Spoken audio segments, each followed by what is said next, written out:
ప్రార్థన చేసుకుందాం.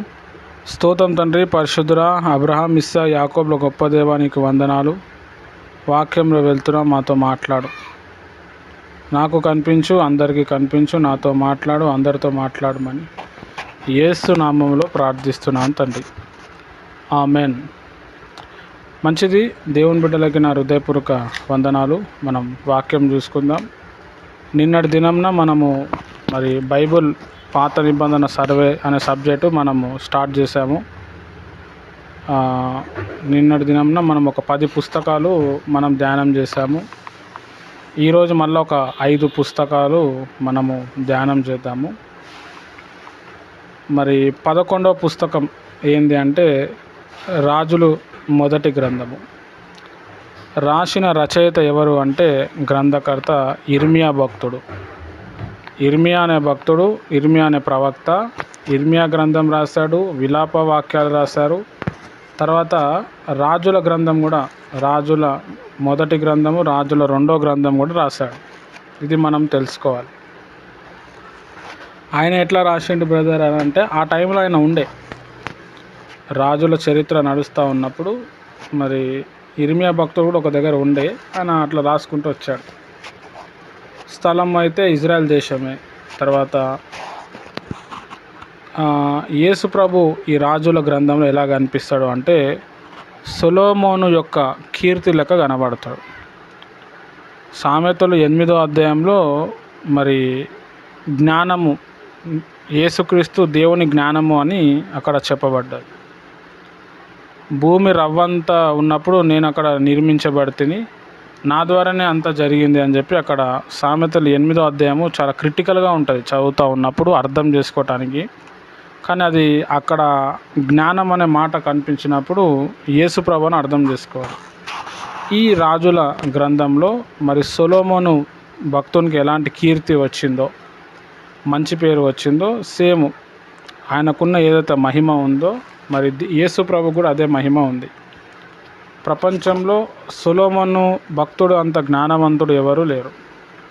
ఆ పాత నిబంధనలో కావచ్చు, కొత్త నిబంధనలో కావచ్చు, ప్రపంచంలో అయితే మొత్తం సృష్టిలో మాత్రం యేసు ప్రభుకున్నంత జ్ఞానము ఎవరికి లేదు.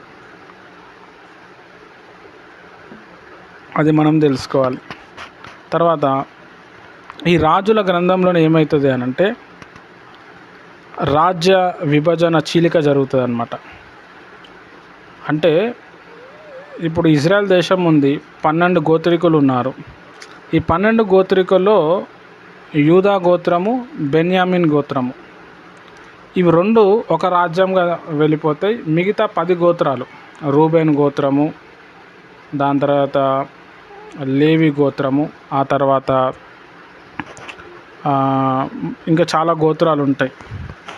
ఇవన్నీ కూడా ఒక 10 గోత్రాలేమో ఒక దేశం అయితే, ఇదే ఇంకో దేశం అవుతుంది.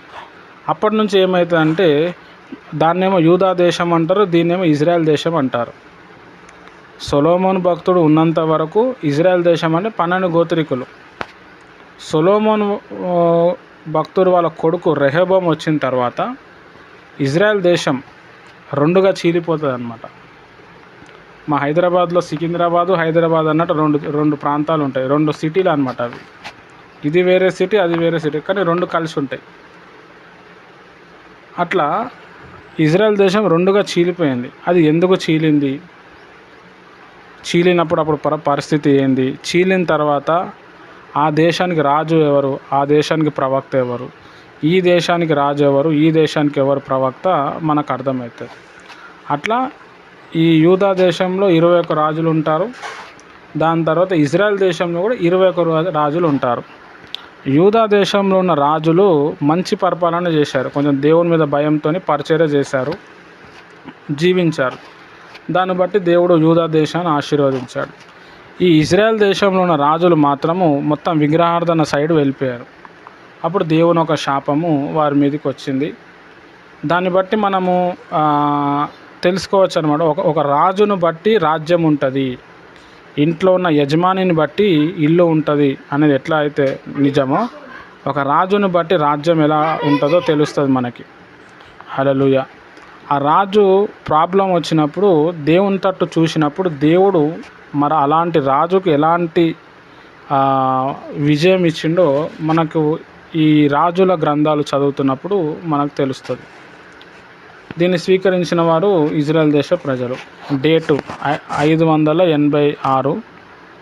తర్వాత మూల వచనాలు మరి మొదటి రాజుల గ్రంథం 9వ అధ్యాయం 4-5 వచనాలు మనం చూద్దాం దాంట్లో ఏముందో. మూల అధ్యాయములు ఏమైనా ఉన్నాయంటే 12వ అధ్యాయం అన్నమాట, చాలా ఇంపార్టెంట్. మొత్తం ఈ రాజుల గ్రంథంలో మొదటి రాజుల్లో 816 వచనాలు ఉన్నాయి. తర్వాత మొత్తం అధ్యాయాలు 22 అధ్యాయాలు ఉన్నాయి. ఇప్పుడు మనము మూల వచనము మనము చూద్దాము. అందరు కూడా మీరు దయచేసి ఇందులో ఈ వాక్యం తీయండి. రాజుల గ్రంథం, మొదటి రాజుల గ్రంథము, నేను పేజ్ నెంబర్ చెప్తాను. ఫస్ట్ సమూయేలు మొదటి గ్రంథం, సమూయేలు రెండో గ్రంథం, తర్వాత రాజుల గ్రంథం వస్తుంది. అది మనం అర్థం చేసుకోవాలి.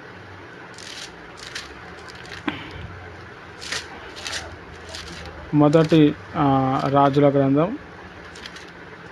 9వ అధ్యాయము. మీలో కొంతమంది సిస్టర్స్ ఎవరైతే ఉన్నారో లేడీస్ తల మీద ఏది ముసుగు స్కార్ఫ్ ఏమి వేసుకోలేదు, దయచేసి మీరు అది వేసుకోండి, లేదంటే ఇందులోకి వెళ్ళిపోండి. రాజుల మొదటి గ్రంథము 9వ అధ్యాయము 4-5 వచనాలు.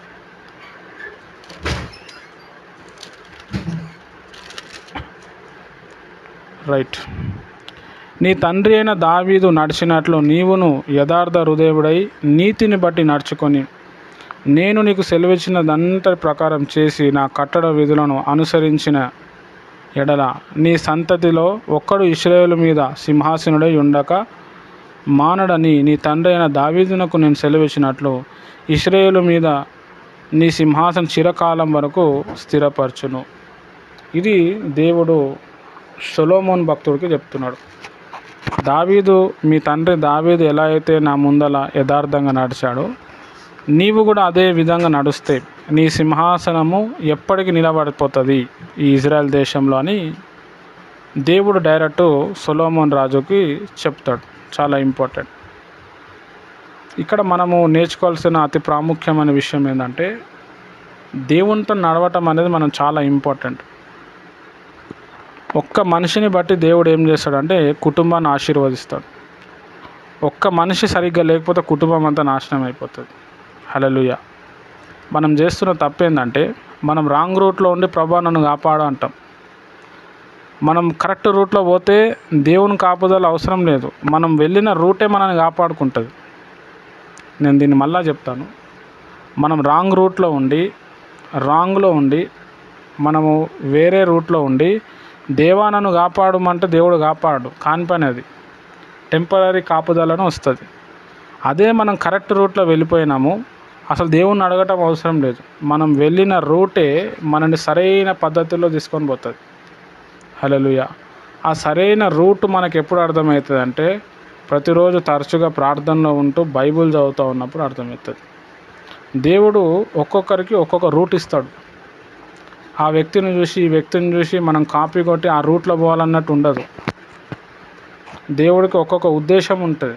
ఆ ఉద్దేశాన్ని మనం గుర్తుపట్టాలి, తగ్గింపు ఉండాలి, దేవుని దగ్గరికి వెళ్ళాలి. ప్రభా నాకు ఉపదేశం చేస్తా అని చెప్పినావు, మంచి మార్గంలో నడిపిస్తా అన్నావు, మరి నాకు నడిపించు, నేను ఎట్లా ఉండాలా, నాకు వస్తున్న ఈ శోధనలు ఏంది.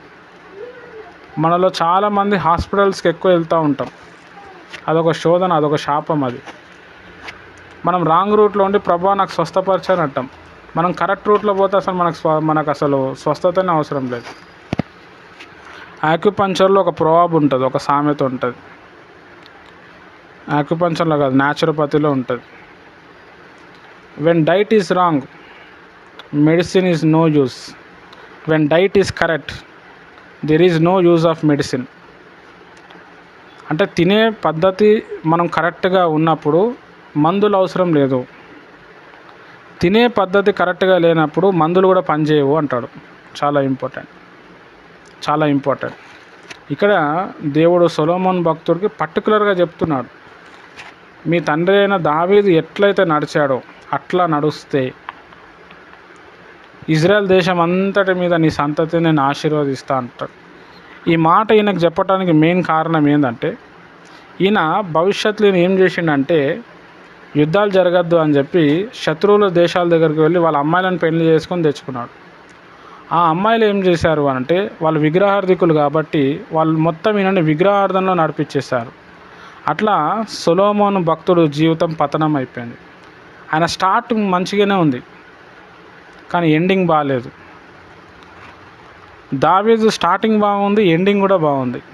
చాలా ఇంపార్టెంట్. మన స్టార్టింగ్ బాగాలేకపోయినా, మన మొదలు కరెక్ట్గా లేకపోయినా, మన చివరి దినాలు, మన సమాధికి వెళ్ళే స్థాయి, ఆ టైంకి దినాలు మంచిగా ఉండాలన్నమాట. హల్లెలూయా. ఇక్కడ సొలొమోను భక్తుడు అక్కడ ఫెయిల్ అయిపోయాడు. దేవుడు జ్ఞానం పొందుకున్న తర్వాత బాగా డెవలప్మెంట్ అయ్యిండు, చాలా డబ్బు వచ్చింది. మన ఇండియాలో బాంబే దగ్గర ఒక సీ పోర్ట్ ఉంటుంది. ఇక్కడ నుంచి నెమిలీలు అనేవి మన భారతదేశంలోనే దొరుకుతాయి, బయట ఎక్కడ వేరే దేశంలో దొరకవు. అదొక పక్షి, అందుకే అది మన జాతి పక్షి అన్నమాట. ఈ భారతదేశంలోకి వెళ్ళి నెమిలీలు, కోతులు, ఎర్ర చందనం, తర్వాత మామూలు చందనం, తర్వాత కొన్ని మెడిసినల్ ప్లాంట్స్, ఇవన్నీ కూడా ఎక్స్పోర్ట్ అవుతుండే అన్నమాట. మన భారతదేశానికి కూడా రూట్ ఉంటుండే సొలొమోను కాలంలో. అంత జ్ఞానవంతుడు, అంత బాగా ప్రపంచంలో రిచెస్ట్ నంబర్ ఎవరైనా ఉన్నారు అంటే, బాగా ధనవంతుడు అంటే సొలొమోను భక్తుడే ఉండే. అలాంటి వ్యక్తి అన్యురాలను పెళ్ళిళ్ళు చేసుకొని, ఒక అమ్మాయిని కాదు కొన్ని వందల వేల మందిని చేసుకుంటాడు. చేసుకొని వాళ్ళ విగ్రహార్థన వైపు వెళ్ళిపోయి పడిపోతాడు లోకంలో. చాలా ఇంపార్టెంట్. ఈయన ఇట్లా చెయ్యొద్దని చెప్పి దేవుడు ఏం చేసిండంటే, ఈయనకు ముందే చెప్పాడు, మీ తండ్రి లెక్క నువ్వు కూడా నడిస్తే నేను నిన్ను నిలబెడతా అంటాడు. ఈ సొలొమోను భక్తుడు సరిగ్గా లేకపోవటం వల్ల ఏమైపోయిందంటే, ఇజ్రాయెల్ దేశం రెండుగా చీలిపోయి చాలా ప్రాబ్లం ఫేస్ చేస్తాడు. హల్లెలూయా. మనం చేసే కొన్ని మిస్టేక్స్ వల్ల మన భవిష్యత్తు తరంలో ఫ్యూచర్ జనరేషన్ కూడా డిస్టర్బ్ అవుతుంది అన్నమాట. చాలా ఇంపార్టెంట్. మనము ఫ్యూచర్ జనరేషన్ అంటే మన పిల్లలకి మనం ఒక బ్రిడ్జ్ లాంటి వాళ్ళం. మనం కరెక్ట్గా ఉంటే మన వంశము మనదంతా కూడా సూపర్ ఉంటుంది. మనం చేసే మిస్టేక్స్ వల్ల మన పిల్లలు బాధపడతారు, పిల్లలు బాధపడతారు అన్నమాట. ఇది చాలామందికి తెలుసు, మామూలుగా నేను చెప్తున్నాను. అదే మనం కరెక్ట్గా ఉంటే దేవుడు మనల్ని బట్టి మన పిల్లలను ఆశీర్వదిస్తాడు. హల్లెలూయా. కాబట్టి ఫస్ట్ మనం మారాలి. మన వైఖరి, మన యాటిట్యూడ్ మార్చుకోవాలి. నా భర్త మారాలా ప్రభా, నా పిల్లలు మారాలా, ఇది కాదు. ఫస్ట్ మనం మారాలి. మన లోపల ఏదో లోపం ఉంది, అందుకే వాళ్ళు అట్లా తయారయ్యారు. మనం పెద్ద ప్రార్థనా పరులుగా లేము, అందుకే అట్లా తయారైపోయారు. మనం కరెక్ట్గా లేము, మన నోరు సరిగా లేదు, అందుకే ఇట్లా అయిపోయేది. ఇవి తెలుసుకొని మనల్ని మనం జాగ్రత్త పడి ప్రార్థన చేసినప్పుడు మన మీద దిగొస్తున్న అభిషేకం వల్ల అవతల వ్యక్తి మారిపోతాడు. ఒక సోమరి ఏం చేస్తారు అంటే, వేరే వ్యక్తి మీదనే ఎప్పుడు కంప్లైంట్ ఇస్తూనే ఉంటాడు. సోమరి పంటకు పోయి చేనులో వెళ్ళి పొలంలో వెళ్ళి ఏమైనా తీసుకొద్దాము అంటే, వర్షం పడేటట్టు ఉందని చెప్పి పోడు అని చెప్పి సామెతల గ్రంథంలో రాస్తాడు. సరే వర్షం ఇప్పుడు పడతలే కదా వెళ్ళు అని అంటే, సింహాలు వస్తాయి లేకపోతే ఏదైనా పులులు వచ్చి తినేస్తాయేమో, నేను ఇప్పుడు పోనని చెప్తాడు. ఎప్పుడు కూడా ఒక సోమరి ఏం చేస్తాడు, లేజీ పర్సన్ ఏం చేస్తాడంటే వాళ్ళ మీద వీళ్ళ మీద కంప్లైంట్ ఇస్తాడు. హల్లెలూయా. అది దేవునికి నచ్చదు. ప్రభా నా భర్త అట్లున్నాడు, ప్రభా నా భార్య అట్లున్నది, మా అత్త అట్లుంది, మా నాన్న అట్లున్నాడు, మా పిల్లలు ఇట్లున్నారు, ఎప్పుడు ఇదే చెప్తూ ఉంటారు. అది కాదు. ప్రభా నన్ను మార్చు, నన్ను సరిచేయని మనం ప్రార్థన చేయాలి. రైట్. మనం 12వ గ్రంథం చూద్దాము. రాజుల 2వ గ్రంథం. దీన్ని కూడా ఇర్మియా భక్తుడు రాశాడు. ఈ గ్రంథంలో ఇజ్రాయేలు రాజు గురించి, యేసు ప్రభు గురించి చెప్పబడుతుంది. ఈ గ్రంథంలో చాలా రాజ్యాలు యొక్క ఖైదీలు, తర్వాత అక్కడ రాజ్యంలో ఉన్న లోటుపాటులు, ఇవన్నీ కూడా ఈ రాజుల 2వ గ్రంథంలో కనిపిస్తుంది. హల్లెలూయా. ఇందులో యేసు ప్రభు వారు ఎలా కనిపిస్తారు అంటే, ఇజ్రాయేలు రాజుగా కనిపిస్తాడు. దీన్ని స్వీకరించిన వారు ఇజ్రాయెల్ దేశము. ఇది కూడా 586 సంవత్సరంలో రాశారు. దీంట్లో మూల అధ్యాయం ఏంటంటే 25 అధ్యాయము. టోటల్ వచనాలు ఎంత అంటే 719 వచనాలు. మొత్తం అధ్యాయములు 25 అధ్యాయాలు ఉన్నాయి. ఇప్పుడు మనము మూల వచనాలకి చూద్దాము. రాజుల 2వ గ్రంథము. నేను ఎట్లా పలుకుతున్నానో అట్లనే పలకాలి. 2 రాజులు అన్నారనుకో కథం అయిపోయినట్టు మీది. 2 రాజు 7:30 అంటాడు. రాజుల 2వ గ్రంథము, రాజుల 1వ గ్రంథము పలకండి. సమూయేలు రాసిన 1వ గ్రంథము, సమూయేలు రాసిన 2వ గ్రంథము, దినవృత్తాంతంలో 1వ గ్రంథము, దినవృత్తాంతంలో 2వ గ్రంథం. ఇట్లా మనం కరెక్ట్గా పలకాలి. మనం ఇప్పుడు రాజులకు రాసిన రాజులు 2వ గ్రంథాన్ని మనం చూద్దాము. 17వ అధ్యాయం.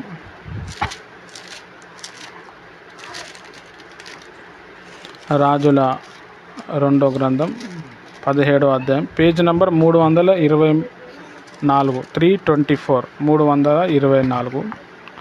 రాజుల 2వ గ్రంథము 17వ అధ్యాయము 22, 23 వచనాలు. ఇశ్రాయేలు వారు యరొబాము చేసిన పాపములో దేనిని విడవక వాటిని అనుసరించుచూ వచ్చిరి. తన సేవకులైన ప్రవక్తల ద్వారా యెహోవా సెలవిచ్చిన మాట చొప్పున ఆయన ఇశ్రాయేలు వారిని తన సముఖంలో నుండి వెళ్ళగొట్టెను. ఈ హేతువు చేత వారు తన స్వదేశం నుండి అషూరు దేశంలోనికి చెరగొని పోబడిరి. నేటి వరకు వారు అచ్చట ఉన్నారు. ఇది చాలా ఇంపార్టెంట్. ఇక్కడ ఏమవుతుందంటే దేవుని ప్రియమైన వారలారా, ఈ రాజుల గ్రంథంలో మనం చాలా సబ్జెక్ట్ మనం నేర్చుకుంటాం అన్నమాట. అసలు బైబిల్ ఏందో మనకి బాగా అర్థమవుతుంది.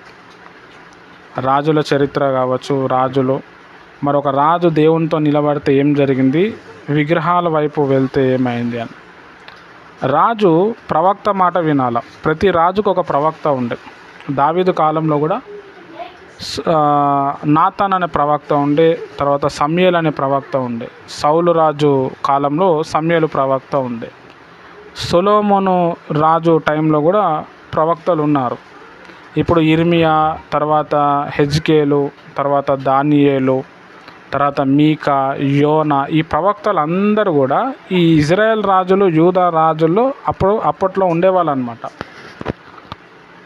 పెద్ద రాజు కూడా ప్రవక్తను చూసి భయపడేటోడు.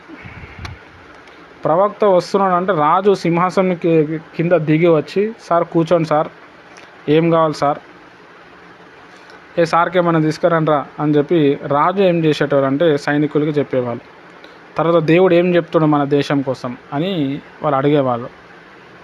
అయితే ఏ రాజు ప్రవక్తని బాగా ఇష్టపడతాడో, ప్రవక్త చెప్పిన మాటలన్నిటి కూడా నమ్మి దాని ప్రకారం నడిచేవాడు, ఆ రాజ్యం బాగుంటుండే.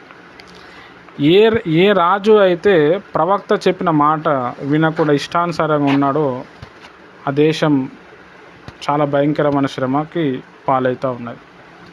ఇప్పుడు మన దేశంలో కూడా చాలామంది మంచి మంచి ప్రవక్తలు ఉన్నారు, కానీ మన దేశంలో ఉన్న రాజ్యము వాటిని పరిపాలిస్తలేరు. మన దేశంలో మరి హిందువత్వం ఎక్కువ వెళ్ళిపోయి దేవునికి విరుద్ధంగా వాళ్ళు చేస్తూ ఉన్నారు.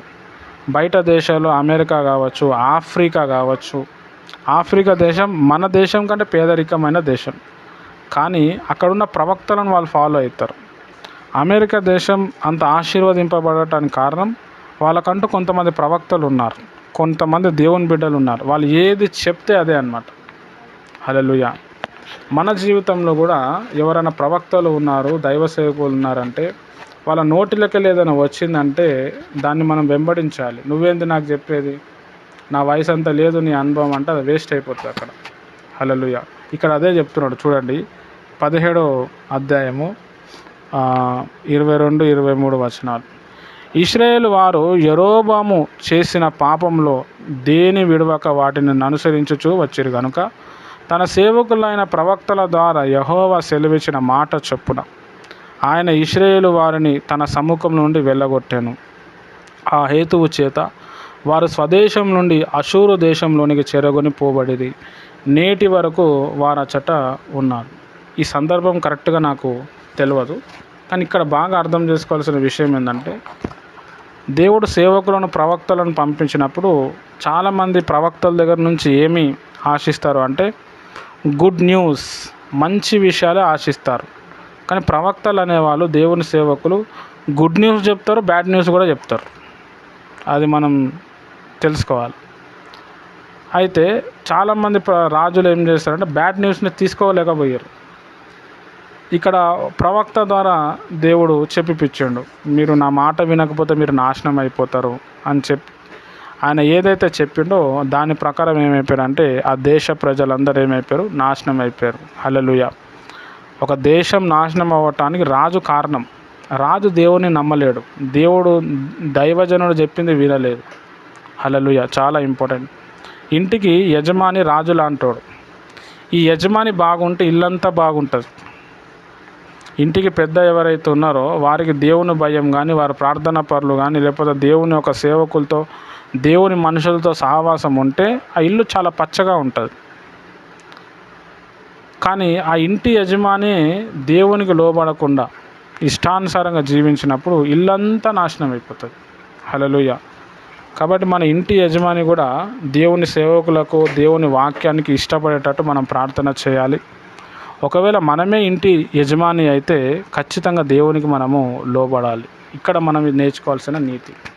ఇప్పుడు మనం 13వ గ్రంథానికి వెళ్దాం. దినవృత్తాంతంలో మొదటి గ్రంథం అంటారు. క్రానికల్స్ అని ఇంగ్లీష్లో ఉంటుంది. దినవృత్తాంతములు అంటే ఏంది అని అంటే, అప్పటి కాలంలో ఈ రాజులు వాళ్ళు ఏం చేశారు, వాళ్ళ జీవితంలో ఏమైనా జరిగిందా అని చెప్పి ఒక పుస్తకంలో రాసుకునేటోళ్ళు. ఆ పుస్తకము ఇక్కడ మనకు కొన్ని విషయాలు చెప్పబడుతుంది. సమూయేలు గ్రంథంలో, తర్వాత రాజుల గ్రంథంలో ఉన్న విషయాలు కూడా మళ్ళీ ఈ దినవృత్తాంతాల గ్రంథంలో కూడా మనకి కనిపిస్తుంది.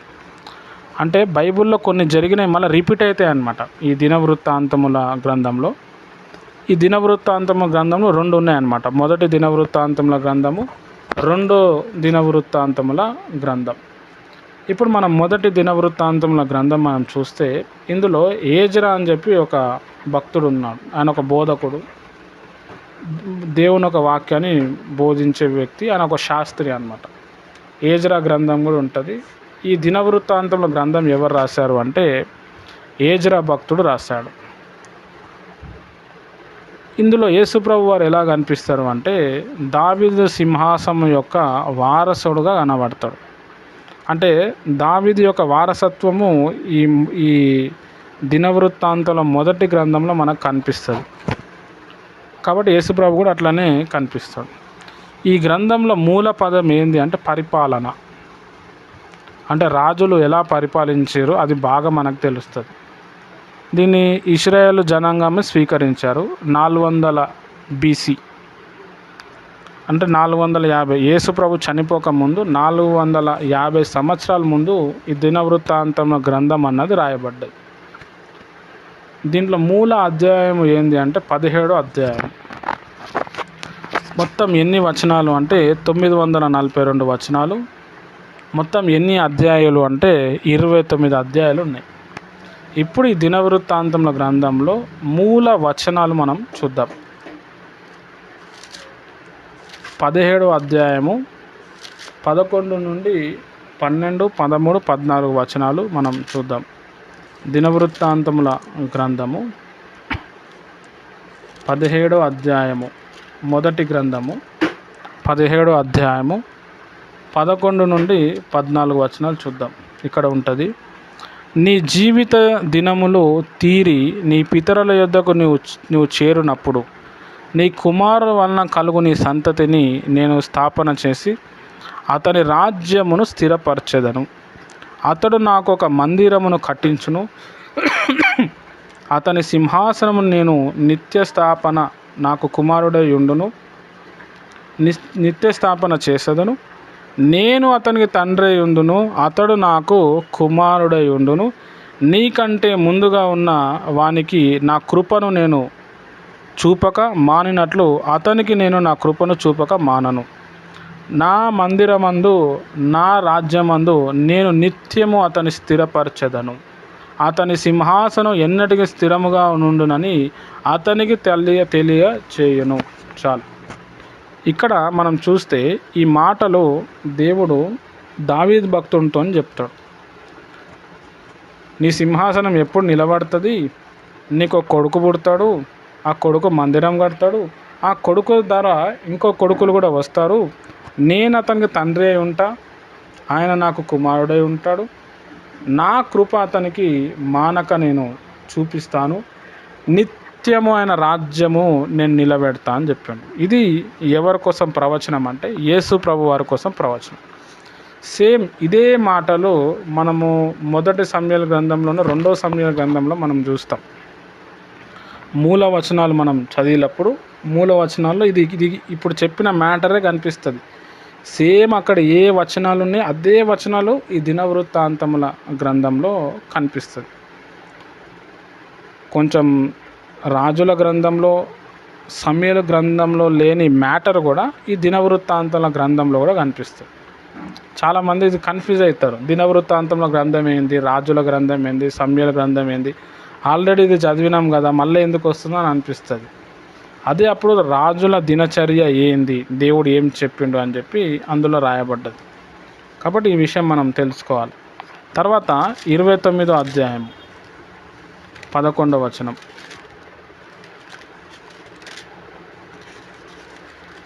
29వ అధ్యాయము 11వ వచనం. యెహోవా భూమి ఆకాశములు యందుండు సమస్తము నీ వశము, మహత్యమును పరాక్రమ ప్రభావము తేజస్సును ఘనతయు నీకే చెందుచున్నవి. యెహోవా రాజ్యము నీది, నీవు అందరి మీదను నిన్ను అధిపతిగా హెచ్చించుకొని ఉన్నావు. చాలు. ఇది రాజైన దావీదు భక్తుడు దేవునికి చెప్తున్న మాటలు అన్నమాట. హల్లెలూయా. ఘనత నీవే, మహిమ నీవే అని చెప్పి దేవుణ్ణి పోగొడుతున్నాడు. సేమ్ ఇదే మాటలు మన కీర్తనల గ్రంథంలో కనబడతాయి. తర్వాత సమూయేలు గ్రంథంలో కూడా మనకి కనిపిస్తాయి. అంటే ఇక్కడ దావీదు భక్తుడు దేవుణ్ణి దేవునిగా పట్టుకున్నాడు. హల్లెలూయా. చాలా ఇంపార్టెంట్. దావీదు భక్తుల్లో ఉన్న సీక్రెట్ అన్నమాట. చాలామంది దేవుణ్ణి దేవునిగా పట్టుకోరు, దేవుణ్ణి దేవునిగా ఒప్పుకోరు. సమస్య వచ్చినప్పుడు దేవుడా దేవుడా దేవుడా అంటాడు. సమస్య తీరిపోయిన తర్వాత దేవుణ్ణి పట్టుకోరు. లేదు అని అంటే సమస్య తీరకపోతే అసలు దేవుడు ఏం చేయలేదు అంటాడు. మనం దేవుని మనం తిట్టినప్పుడు, మనం దేవుని మనం ఇబ్బంది పెట్టినప్పుడు దేవుని వదిలేస్తే దేవునికి ఏం నష్టం లేదు. హల్లెలూయా. మనకే నష్టం ఉన్నది. చాలా ఇంపార్టెంట్. కాబట్టి దావీదు భక్తుల్లో ఉన్న సీక్రెట్ ఏంటంటే దావీదు భక్తుడు దేవుణ్ణి పట్టుకున్నాడు, దేవుని కోసం జీవించిండు, దేవుడే సర్వస్వం అనుకున్నాడు. ఒక ఇజ్రాయెల్ దేశాన్ని పరిపాలించిన గొప్ప రాజు దేవునికి ముందు పెట్టిండు అనమాట. చాలా ఇంపార్టెంట్. కాబట్టి దేవుని ప్రియమైన వారలారా, మనం ఎప్పుడైతే దేవునికి మనం ముందు స్థాయి ఇస్తామో, దేవుని మాటకు లోబడతామో, శ్రమ వచ్చినప్పుడు, శోధన వచ్చినప్పుడు దేవుని పట్ల దేవుని చిత్తం ఏదో ఉంది అని దేవునికి మనం మొదటి స్థానం ఇచ్చినప్పుడు దావీదు మీద ఉన్న అభిషేకము, దావీదు భక్తుడికి దేవుడు ఎలాంటి కృప చూపించాడో మనకు కూడా అదే కృప వస్తుంది. హల్లెలూయా. చాలా ఇంపార్టెంట్. తర్వాత ఇప్పుడు మళ్ళీ 14వ పుస్తకము దినవృత్తాంతముల 2వ గ్రంథము. ఇది కూడా ఏజ్రా అనే భక్తుడే రాశాడు. ఇక్కడ దేవుని ఒక మందిరం గురించి చాలా విషయాలు తెలుస్తాయి. ఈ గ్రంథంలో యేసు ప్రభువు వారు ఎలా కనిపిస్తున్నారు అంటే ఒక దేవాలయం కంటే గొప్పవాడు అన్నట్టు కనిపిస్తుంది. అక్కడ దేవాలయం గురించి ఉంటుంది. మరి మత్తయి సువార్తలో యేసు ప్రభువు వారు చెప్తారు, దేవాలయం కంటే గొప్పవాడు ఇక్కడ ఉన్నాడు అని చెప్తాడు. ఈ దేవాలయాన్ని మీరు పడగొట్టండి, 3 రోజుల్లో నేను దీన్ని నిలబెడతా అన్నాడు. అక్కడ చెప్పింది ఏంటంటే ఆ సొలొమోన్ దేవాలయం గురించి కాదు, తన శరీరమైన దేహం గురించి మాట్లాడాడు. హల్లెలూయా. తర్వాత ఇందులో మూల పదం ఏంది అని అంటే పరిపాలన. ఎక్కువ పరిపాలన గురించి ఈ దినవృత్తాంతం గ్రంథంలో మనకి 2వ దినవృత్తాంతముల గ్రంథంలో యూదా యొక్క యాజకత్వపు అభిప్రాయము. యూదా అంటే దేవుని స్తుతించుట అని అర్థం.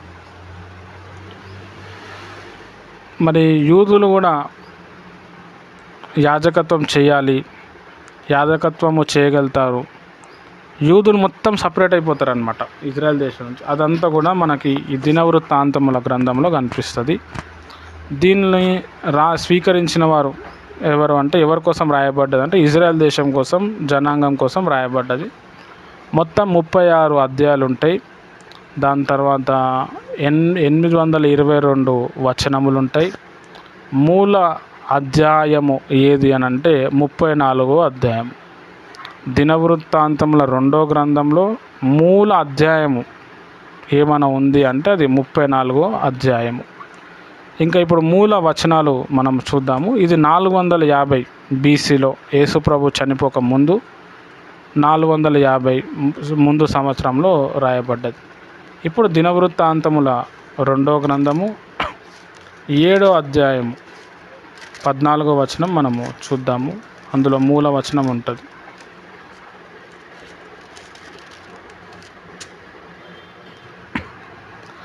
పద్నాలుగో అధ్యాయం.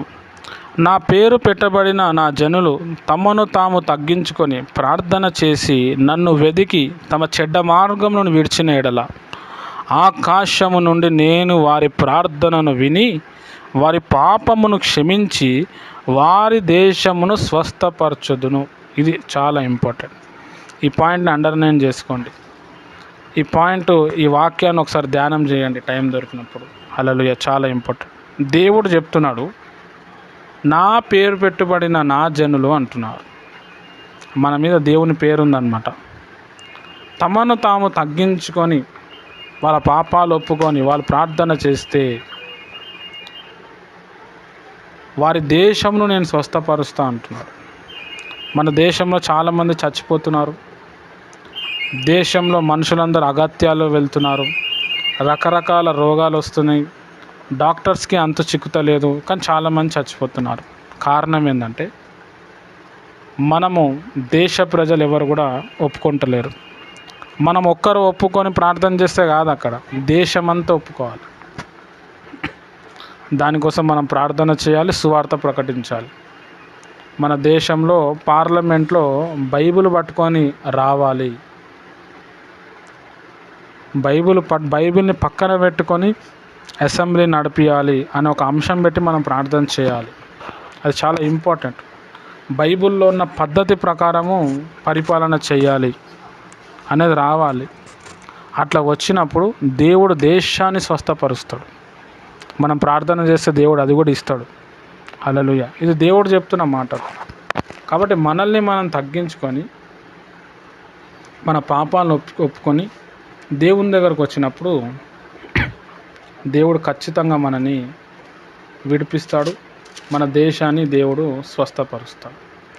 దేవుడు ఒక్కసారి దేశాన్ని స్వస్థపరిస్తే ఈ దేశంలో ఉన్న రోగాలన్నీ తగ్గిపోతాయి. శాప విమోచన జరుగుతుంది. ప్రజలు బాగవుతారు. ఈ దేశమంతా కూడా ప్రభువులో రావాలని, దేశ ప్రజలందరూ యేసయ్యను అంగీకరించాలని, దేశంలో ఉన్న నాయకులందరూ మారాలని భారం కలిగి మనము ప్రార్థన చేయాలి. హల్లెలూయా. ఆ ప్రార్థన రేపు మనము చేద్దాం, అమాస రోజు. తర్వాత రెండోది 16వ అధ్యాయము 9వ వచనం.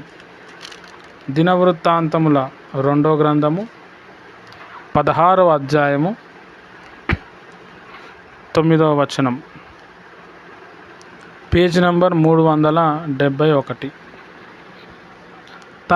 తన ఎడల యథార్థ హృదయం గల వారిని బలపరచుటకై యెహోవా కనుదృష్టి లోకమంతటా సంచారము చేయుచున్నది. ఈ విషయముల యందు నీవు మతి తప్పి ప్రవర్తించితివా గనుక ఇది మొదలుకొని నీకు యుద్ధములే కలుగును. చాలా ఇంపార్టెంట్. ఇక్కడ రాజైన ఆసా యుద్ధకు దేవుని ప్రవక్త వచ్చి మాట్లాడతాడనమాట. హల్లెలూయా. ఏమని మాట్లాడతాడంటే, యథార్థంగా ఎవరైతే ఉంటారో దేవుడు పెద్ద పెద్ద కళ్ళు పెట్టుకొని వారిని బలపరుస్తాడు. అపోస్తుల కార్యం 10వ అధ్యాయం మనం చదువుతున్నప్పుడు కొర్నేలి అని చెప్పి ఒక వ్యక్తి కనబడతాడు. ఆయనకు నిజ దేవుడు తెలియదు. ఆయన యథార్థంగా ఉన్నందుకు ఆయన చేసిన ధర్మకార్యాలు, ఆయన మనసులో ఉన్న బాధ, దేవుని దగ్గరికి వెళ్ళి దేవుడు తన దూతను పంపించి పేతురుని ఇంటికి పిలిపించుకోమని చెప్పి ఏం చేస్తాడు అంటే సువార్త ప్రకటించుకొని దేవుడు చెప్తాడు. తర్వాత వాళ్ళందరూ బాప్తిజం పొందుకుంటారు. యేసుక్రీస్తు నామం బాప్తిజం పొందుతారు. పరిశుద్ధాత్మతో నింపబడతారు. ప్రవచనాలు చెప్తారు. ఇక్కడ ఆ కొర్నేలి అనే వ్యక్తికి దేవదూత దర్శనం రావడానికి కారణం ఏంది అని అంటే వాళ్ళు యథార్థంగా జీవించారు. ఇప్పుడు కూడా స్టిల్ మనం యథార్థంగా ఉన్నప్పుడు దేవుడు మన దగ్గరకు వచ్చి ఏదో రకంగా మనల్ని కాపాడుతాడు. మనం యథార్థంగా లేకుండా మన ఇష్టానుసారంగా మనం ఉంటే దేవుడు కూడా ఏం చేయలేడు. కొంతమంది ఎట్లా ఉంటారంటే అన్ని ప్రార్థన వలన అయిపోతుంది అనుకొని ప్రార్థన చేస్తారు, ఉపవాసాలు చేస్తారు, రాత్రంతా ప్రేయర్ చేస్తారు, వేరే వేరే వాళ్ళతో ప్రార్థన చేపిస్తారు. మన లోపలనే యథార్థత లేనప్పుడు దేవుడు ఎట్లా ఫలింపు చేస్తాడు? ఒక భూమి ఫలించాలి అంటే ఆ భూమి మంచిగా మెత్తగా అవ్వాలి, ఆ భూమి లోపల రాళ్ళు పోవాలి, ఆ భూమి అటు ఇటు ఉంటే అప్స్ డౌన్స్ ఉంటే దాన్ని స్ట్రైట్గా చేయాలి, దాన్ని బాగా దున్నాలి, అప్పుడు విత్తనాలు వేస్తే భూమి ఫలిస్తుంది. అట్లనే దేవుని ఒక వాక్యం కావచ్చు, దేవుని ఒక ఉద్దేశం కావచ్చు మనలో ఫలించాలంటే మనం ఫస్ట్ ఆఫ్ ఆల్ నలగొట్టబడాలి. దేవుని ఒక వాక్యం కోసం మనం స్వీకరించబడాలి. అప్పుడే దేవుడు ఏదైతే అనుకుంటున్నా మన జీవితంలో జరుగుతుంది. దాన్ని ప్రార్థనతో సరిపోదు, అది మన హృదయం దేవునికి ఇవ్వాల్సిందే, మనం మారాల్సిందే, చాలా ఇంపార్టెంట్. తర్వాత మనం 15 గ్రంథము ఏజ్రా గ్రంథం చూద్దాం. ఈ వాక్యం చెప్పేటప్పుడే దగ్గు వస్తుంది, మిగతా టైంలో వస్తలేదు. రీఖబహర షిరియరజన్ దలార షిరియరజనార్. ఏజ్రా గ్రంథము ఏజ్రా అనే భక్తుడు రాశాడు. ఇక్కడ ఈ గ్రంథంలో మొత్తం ఒక 10 అధ్యాయాలు ఉంటాయి. ఈ 10 అధ్యాయాల్లో యేసు ప్రభు వారు ఎలా కనిపిస్తారు అంటే దేవుని యొక్క దూత లెక్క కనిపిస్తారు. హల్లెలూయా. ప్రతి గ్రంథంలో యేసు ప్రభు కనబడతాడు. మత్తయి సువార్తలో యేసు ప్రభు కనబడడం కాదు, ప్రతి గ్రంథంలో యేసు ప్రభు కనబడతాడు, ప్రతి అధ్యాయంలో యేసు ప్రభు కనబడతాడు, ప్రతి వచనంలో కూడా యేసు ప్రభు కనబడతాడు. బైబిల్ బాగా చదివిన పండితులు ఉంటే వాళ్ళు చెప్తారు ఈ వచనంలో యేసు ప్రభుకు సాదృశ్యం ఇట్లుందని.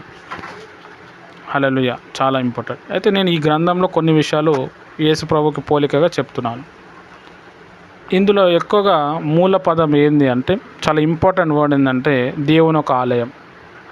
దేవుని ఒక ఆలయంలో దేవుని వాక్యము చదివేటట్టు దేవుని వాక్యంలో ఇది ఉంది అని చెప్పటానికి ఏజ్రా భక్తుడు దేవుని వాక్యం ఎలుగెత్తి చదివిండు అనమాట. చాలా ఇంపార్టెంట్.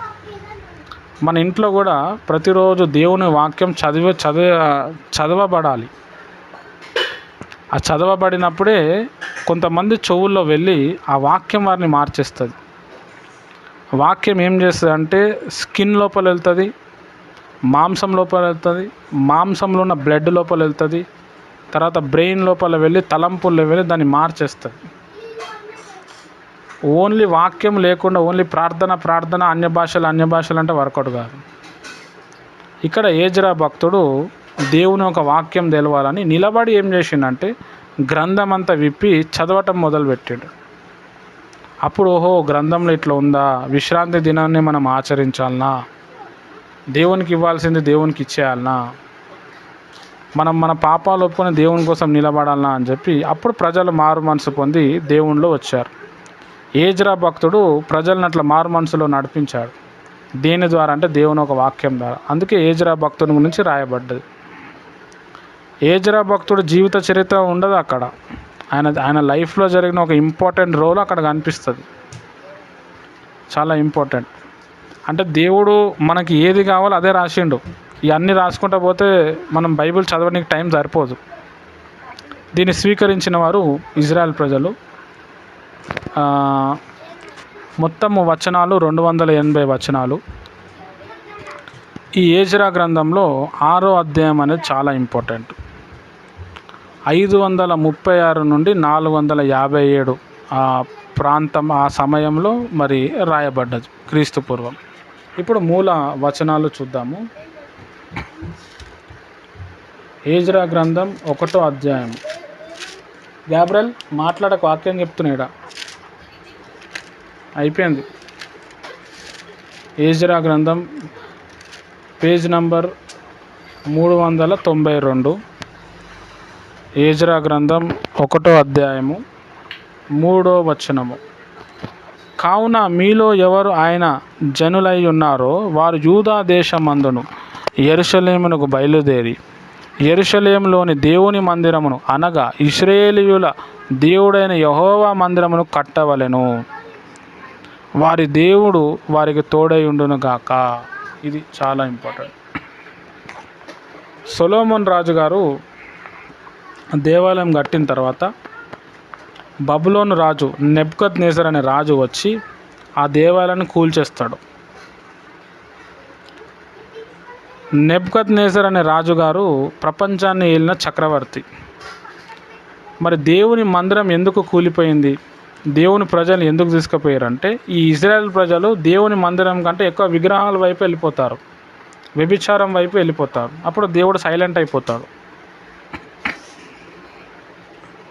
వాళ్ళందరూ చెరలో వెళ్ళినప్పుడు ఏజ్రా కొంతమందిని పిలుచుకొని, మీరు నిజంగా దేవుని బిడ్డలైతే దేవుని మందిరాన్ని కట్టాలి అని చెప్తాడు. ఇది చాలా ఇంపార్టెంట్. ఇప్పుడు ఈ మాటని మనం కొత్త నిబంధనలు అప్లై చేస్తే, మనము దేవుని యొక్క ఆలయాన్ని మనం కట్టాలి. కొత్త నిబంధనలు దేవుని యొక్క ఆలయాన్ని కట్టడం అంటే మనుషుల్ని మార్చి దేవుని ఆలయంగా మార్చటం. హల్లెలూయా. ఎందుకంటే దేవుని రాకడలో మనం కట్టిన ఆలయాలు పైకి పోవు. కొన్ని కోట్లు పెట్టి 120 కోట్లు 150 కోట్లు అని చెప్పి 100 కోట్లు అని చెప్పి మందిరాలు కడుతున్నారు. దానివల్ల మంచి ప్రేయర్స్ జరుగుతుంది, వాక్యం జరుగుతుంది, బాగుంది. కానీ దేవుని రాకడ వచ్చినప్పుడు మందిరం అనేది ఎత్తబడదు. నువ్వు కట్టిన 120 కోట్లు వేస్ట్ అయిపోతుంది. చాలా ఇంపార్టెంట్. ఇంకా కొంతమంది దైవజనులు ఏమని చెప్తారంటే,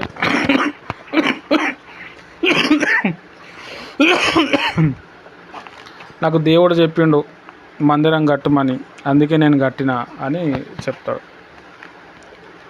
దేవుడు మందిరం కట్టమని చెప్పి పెద్ద మందిరం కట్టు, ఒకటే మందిరం ఉండాలని దేవుడు ఎప్పుడు చెప్పలేడు. బైబిల్ మొత్తంలో కూడా చెప్పలేడు. దేవుడు మనకు ఏదైనా చెప్పినప్పుడు బైబిల్లో ఉన్న విషయాలే చెప్తాడు, దానికి మ్యాచ్ అవుతుంది. కొంతమంది తూకిగా చెప్పేస్తారు, దేవుడు నాకు చెప్పిండు అందుకే నేను కట్టినా అని.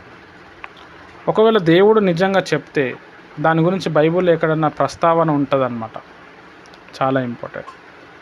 కానీ మనం బైబిల్లో మనం చూస్తే మనమే దేవుని యొక్క ఆలయము. ఇప్పుడు మనం మెయిన్ సబ్జెక్ట్లో మనం వస్తే, మనం ప్రతి వ్యక్తి జీవితాన్ని మనం కట్టాలి, వారిని దేవుని ఆలయంగా మార్చాలి. అదే అపోస్తుల బోధ. మీరు విలువ పెట్టి కొన్నారు, మీరు దేవుని ఆలయం అని మీరు ఎరగరా? మీ శరీరంతో దేవుని మహిమపరచండి అని పౌలు భక్తుడు ప్రశ్నిస్తాడు అన్నమాట. హల్లెలూయా.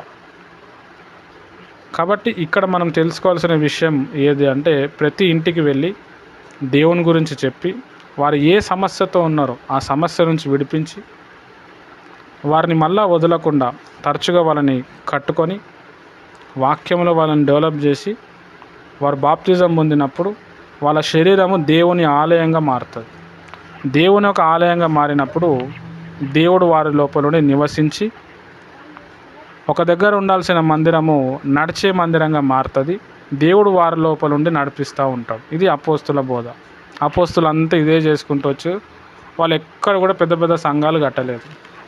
చెట్టు ఉంటే చెట్టు కిందనే కూర్చొని అందరూ కూడుకునేవాళ్ళు, అండర్ గ్రౌండ్లో కూడుకునేవాళ్ళు, ఎక్కడైతే అక్కడే. హల్లెలూయా. చాలా ఇంపార్టెంట్. ఈ వాక్యం తెలియని భక్తులు, క్రైస్తవులు మందిరం పెద్ద ఘట్టంగానే ఆయన చాలా గొప్ప దైవజనులు, ఫుల్ అభిషేకం ఉంది ఆయన కాబట్టి కట్టిండు, లేకపోతే వేరే వాళ్ళు కట్టలేరు అని చెప్పి వీళ్ళు మాట్లాడుతూ ఉంటారు. పాస్టర్లు కూడా నేనే కట్టినా నేనే తోపు అని చెప్తూ ఉంటారు. కానీ అది వాక్యంలో ఎక్కడ కూడా లేదు.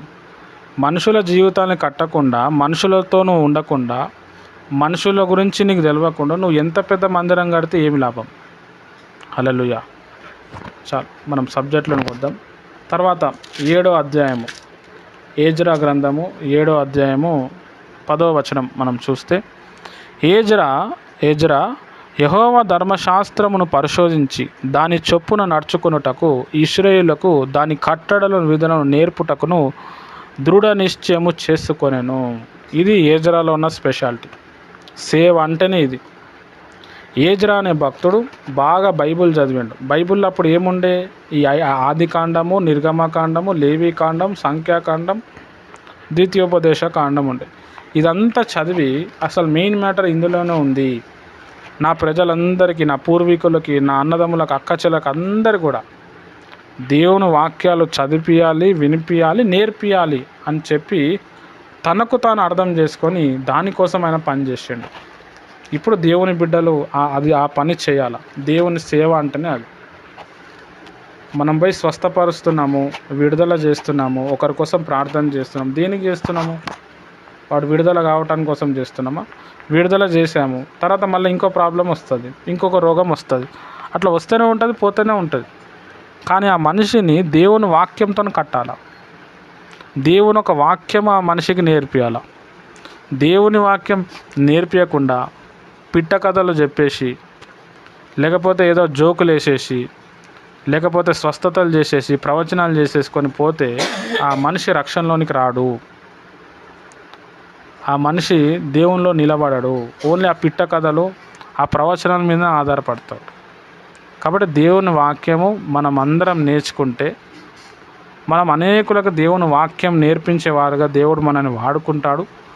అప్పుడు దేవుని ఒక సంఘం అన్నది బలపడుతుంది. దేవుని రాకడ వచ్చినప్పుడు మనం ఎత్తబడతాం. అది దేవుని బిడ్డ యొక్క లక్షణం, పాస్టర్ లక్షణం కాదు. అందరినీ నా శిష్యులుగా చేయమని చెప్పిండు. కాబట్టి ఇక్కడ మనం నేర్చుకోవాల్సిన అతి ప్రాముఖ్యమైన విషయం ఏంటంటే, బైబిల్ మనం చదవాలి, బైబిల్లో ఉన్న విషయాలు మనం గ్రహించాలి, బైబిల్లో ఉన్న విషయాలు వేరే వారికి నేర్పియాల. నువ్వు వాక్యం నేర్పియకుండా వాక్యం ఎంత చెప్పినా వేస్టే. అక్కడ చాలా ఇంపార్టెంట్. చెప్పేటోడు గొప్పవాడు కాదు, నేర్పించేటోడే గొప్పవాడు. ఆ నేర్పించే స్టేజ్లో మనం రావాలని దేవుడు మనని కోరుకుంటున్నాడు. మంచిది. దేవుడి మాటలు దీవించునుగాక. మనం తర్వాత నెహెమ్యా గ్రంథం, ఎస్తేరు గ్రంథం, యోబు, తర్వాత సామెతల గ్రంథం వరకు ప్రభు చిత్తమైతే మనం సాయంత్రం చూసుకుందాం. రైట్. అందరికీ ప్రైజ్ ది లార్డ్.